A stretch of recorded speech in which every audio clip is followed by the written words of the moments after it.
The good news keeps rolling in for the Philadelphia 76ers, and coming up on today's 76ers Now, we're talking about one of the hottest teams in basketball, rising up the Eastern Conference standings, getting some great performances across the board from star players and role players. This has to get you excited. This has to surprise you a little bit, at least it surprises me. Today is the last day of 2024. That's wild. This year flew by. I know we kind of say that every year, but in particular this year with everything that happened at Chat Sports, on this show, all of the content here on YouTube, it's been nuts. Hope everybody out there, by the way, has a safe and entertaining and fun New Year's Eve. But speaking of that, 2025, beginning tomorrow, what is your New Year's resolution? Have some fun with that.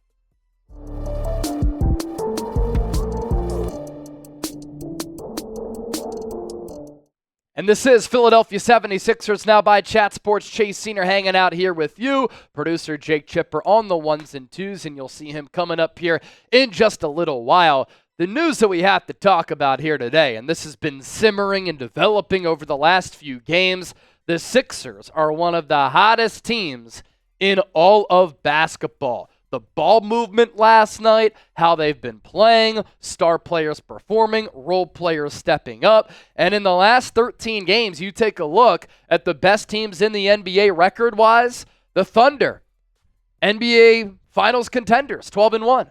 Cavaliers, best record at 28-4. They're 11-2. New York Knicks, they've caught fire, 11-2. Sixers, 10-3. And the Atlanta Hawks at 9-4.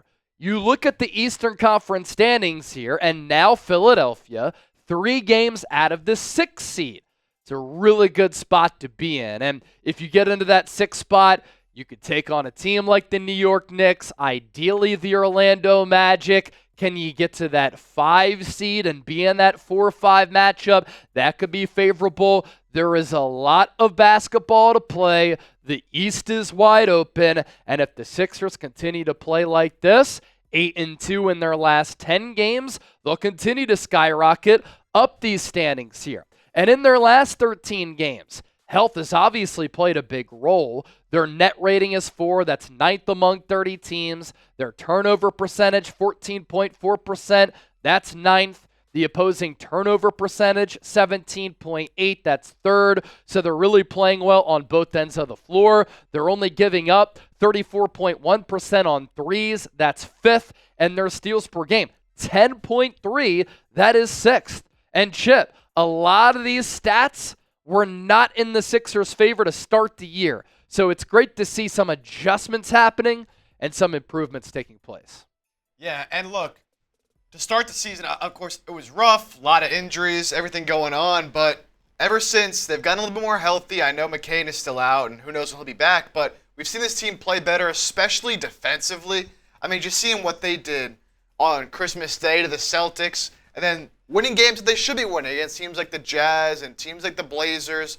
They just need to keep stacking up wins. And, they're on this road trip right now. It's tough to win on the road, especially when you go on these extended road trips where you're away from Philly for over a week, right? Almost 2 weeks. So I like how Nick Nurse has, his lineups are still iffy here and there, and there's some questionable decisions here and there, but much better than it was earlier in the year. And now we're seeing Embiid start to come along. We're seeing Maxey start to come along. Kelly Oubre, who, I was a little skeptical on his long-term future with the team earlier in the season, but even though he's still not shooting great, he's been coming along as a good role player. I thought always when Embiid comes back, he'd be much better. Guershcon Yabusele continues to be really, really good. And this team is just finally playing, closer to what we thought it would be when the season started. Still, ground to make up because of how awful they were. I think, 3-14 when they were at their lowest? Yep. But if they can continue to win 7 out of every 10, 8 out of every 10 games, and beat the teams they're supposed to beat and put up good performances against some of the top teams in the East and the West, they're only, 4 games, was it, under 500 at 13-17, I believe. So just keep climbing. Of course, the East is bad. At this point, I don't think the Sixers should have their sights set on just being a play-in team. I know some people were thinking, just get to the play-in. Look, there's so much season left, as you said, Chase. There's a very realistic chance and an easy chance of getting to a top 6 seed really in just a few weeks. So I think they keep trying to shoot up those standings and really go for a top 6, top 5, maybe even a top 4 seed. Yeah, and I'm confident that Nick Nurse is going to figure out the rotation. I know some of the substitution patterns a little bit up and down, but I also think he's trying to feel things out a little bit. There were so many moving parts earlier this year, and so now he's trying to figure out what he wants to do in certain situations, and also how the Sixers are playing now in their last 10, 13 games. We kept talking about this, right? This is the run that needed to take place, and it's taking place right now. Also, the Sixers scheduled to start the year without a lot of their star players and a lot of players in and out of the lineup. It was a gauntlet, and now they're taking advantage of a weaker schedule, and that's also what they had to do. So, your confidence level in this Sixers team heading into the new year.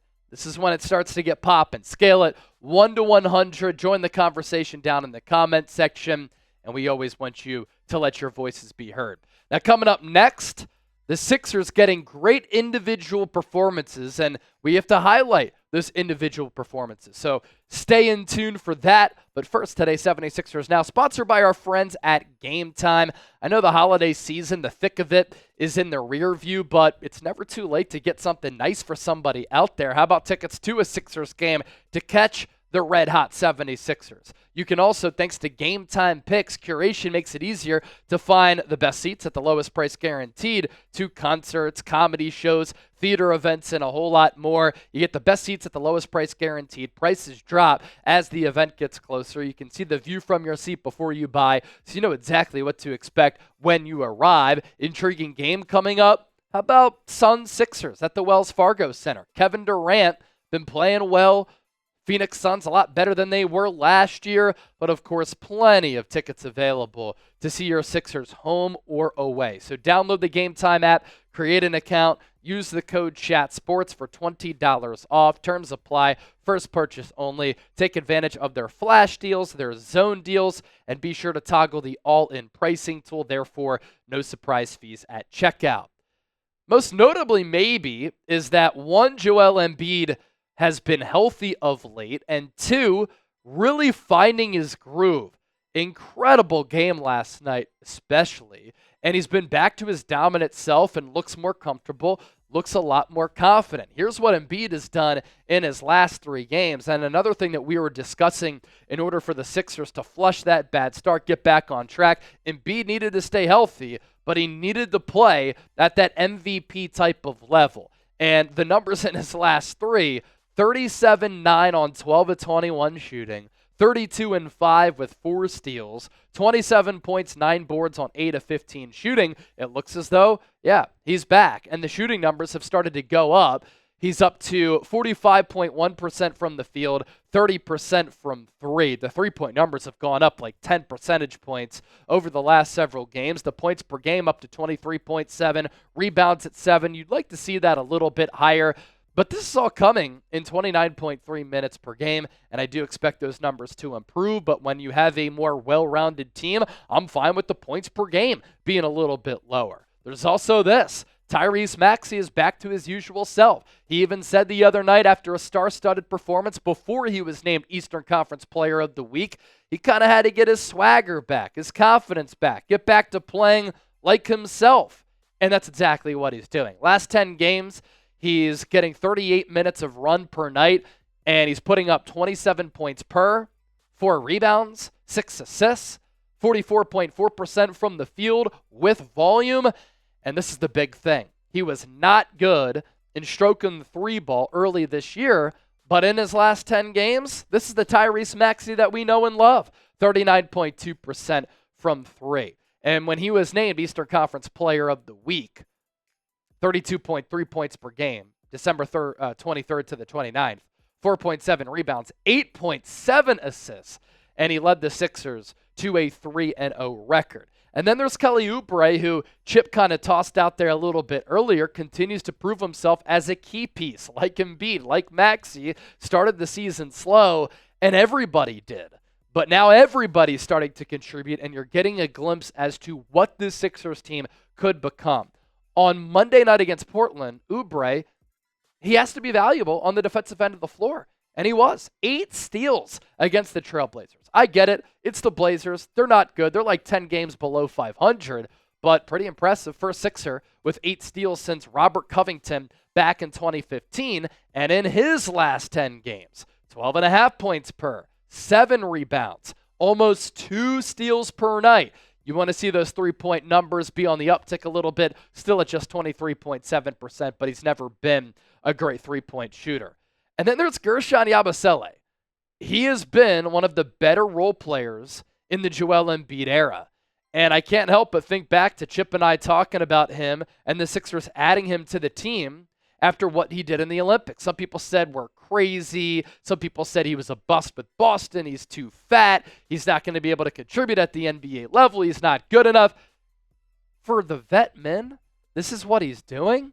He's moving the ball. He's rebounding. He's defending. He's hustling. He's knocking down threes. He's scoring. He's doing it all. And he's doing it over his last 5 in 25 minutes per ball game, averaging almost 13 points per night, almost 5 rebounds, 60.5% from the field, 50% from 3, and a plus 6.2. Sixers need to find a way to keep Yabu next year.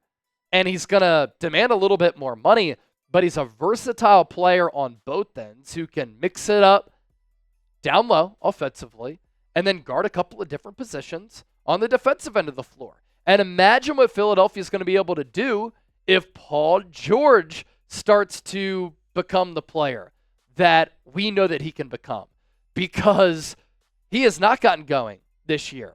And in fact, he's having one of the worst statistical starts to a season of his career. I'm not sure if the Sixers are allergic to having a third piece ball out, because Tobias Harris never was able to do that.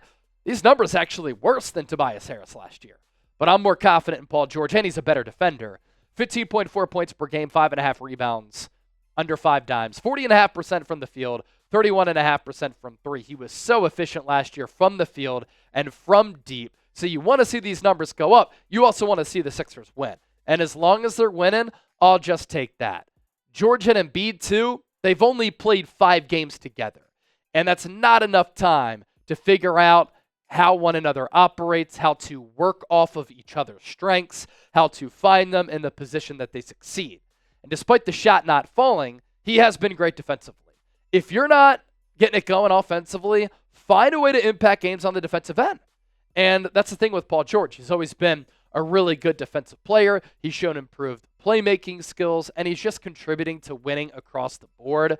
However, again, if the Sixers want to win a title, they're going to need Paul George to play a little bit better if they want to make that deep playoff run, because it just makes them so much more dangerous. So, Chip, awesome stuff to see here on all fronts. And specifically, I want to touch on Paul George a little bit more, because we talk about these great performances we've had from Embiid, we've had from Maxey, we've had from some of these role players. Caleb Martin as well has really started to find his gear. I think the shoulder issue he was dealing with, and just playing through, it was good for him to sit out a little bit and get that handle a little bit more than I think he initially wanted to, because he's been much better from 3 recently than he was early in the year, and doesn't have as much of that, hitching that jumper. Still has a little bit like he has his whole career, but it definitely is looking a little bit better now. And he's still been the great defender that you expect him to be. So Sixers fans earlier in the year were like, "Oh, get rid of Caleb Martin. This guy stinks. You can't trade him away." Yeah. But look, when it comes to Paul George, everyone else is clicking out. And Paul George said coming into the year, I don't care about my numbers or about scoring. I'm going to play egoless basketball. Right? He said that on his podcast. He said, the only thing that matters to me this year is playing winning basketball. And he is playing winning basketball, making the right plays, being more of a team player, team defender, team offensive player, as opposed to the heavy ISO and high volume scorer he's been for the most of his career. And I'll say this, I'm not worried about his raw scoring numbers, because I feel like, if he's sitting around 15, 16, 17, 18 points per game, that's fine if it comes from the flow of the offense. Where I am a little concerned is the efficiency numbers. He's gotten a lot of good looks from 3 this year, and especially over the past 10 games or so, a lot of wide open catch and shoot threes that he's kind of been known for in his career to knock them down, and he's just not knocking them down right now at that rate. He said the other day, I've been playing bad basketball from a shooting perspective, and I will be better. My best is yet to come, and I think his best is definitely still yet to come. But something to monitor. He's obviously getting older and can't quite get to the rim like he used to during his prime. So he's going to need that three-point shot to start falling. Everybody else's has. Now his just has to. But I've seen some ridiculous, talk on Twitter and in our comments section, like, oh, Paul George, he's just another Tobias Harris. I'd rather have Tobias Harris. People are like comparing their numbers this season and whatnot. It's like, if you're watching the games, you can just see the impact Paul George is having on this team is just so much greater than what Tobias Harris ever had. PG as a defender is just way, way better. I can't even describe it, how much better he is. And then, he was kind of knocked for his playmaking throughout his career, especially as of late, but he's coming to this team, he's making the right play. He'll turn the ball over here and there, as all players do when they touch the ball so much, but he's making the right passes and making good plays and just playing winning basketball like he said. So just overall some good signs here for the Sixers going into the new year. They needed to get this going. We said, maybe a month or so ago, this is really the turning point for the Sixers. When they were 3 or 14, they got to start winning games because the season, this is where you determine, is your season going to be over by the new year or are you going to be in it by the new year? They're now in it by the new year, but they got to stay healthy, most importantly, and they got to keep playing well. Maybe make a trade here or there, but right back in it in the East, but cannot let up. Yeah, Nick Nurse brought something up, too, that you mentioned. Like, we're getting Paul George some good looks. I'm confident that at some point he's going to be able to knock down those open opportunities because, to Chip's point, like, he's been able to do that in his career, and we've certainly seen that. Too good of a player to miss open looks. So fill in the blank before we dip on out of here. Sixers are the blank best team in the East. Don't forget to hit that sub button. Have a great New Year's Eve, New Year's Day. 2025, almost here.